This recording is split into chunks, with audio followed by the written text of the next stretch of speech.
let's move on to a little Hillary Clinton. And at this latest town hall meeting, she was asked a question by a man named Ricky Jackson, who was wrongly accused in 1975 of murder. He spent 39 years in prison, some of that on death row, being wrongly convicted. He has since been exonerated after almost 40 years. Sickening. In Unbelievable. prison.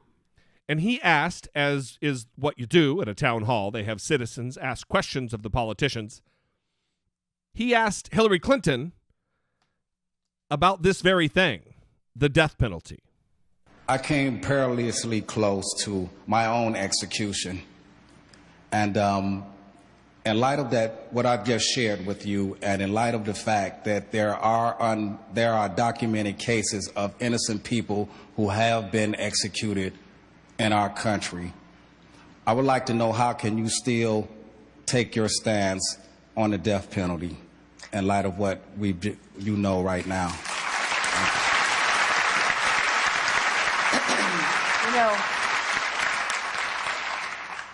this is such a profoundly difficult question, and what I have said and what I continue to believe is that the states have proven themselves incapable of carrying out fair trials that give any defendant all the rights that defendants should have, all the support that the defendant's lawyer should have.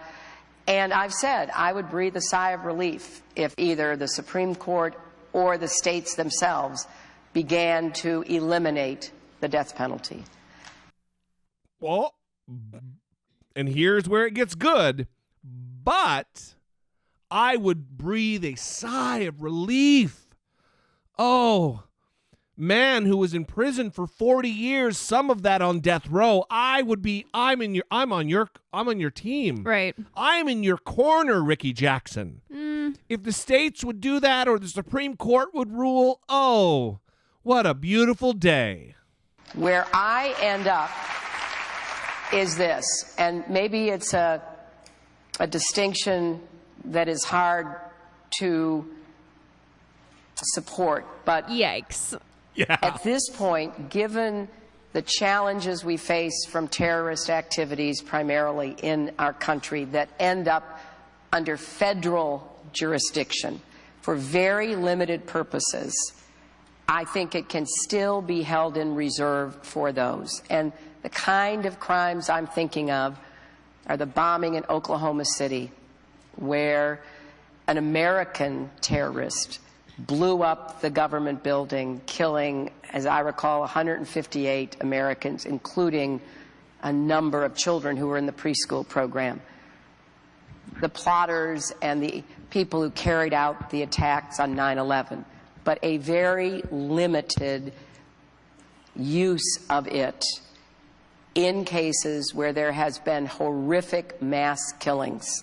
That's really the exception that I still am struggling with, and that would only be in the federal system.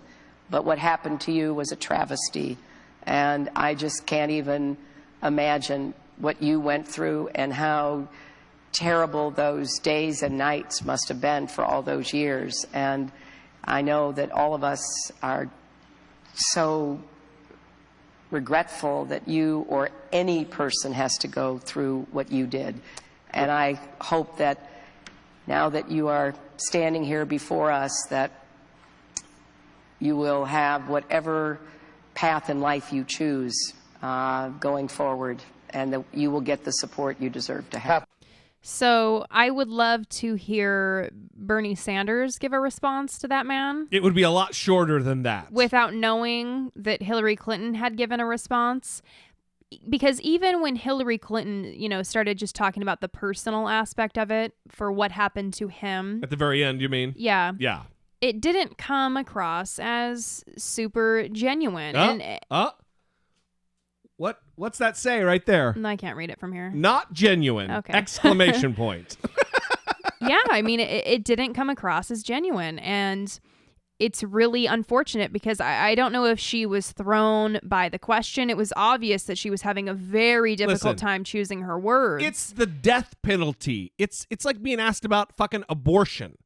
It's not, what do you think about the specifics of the trade between us and Sumatra? Well, why it's was something she very, very basic? Why was she fumbling through her words? Because she thinks that the death penalty should be invoked, should be a power of the federal government.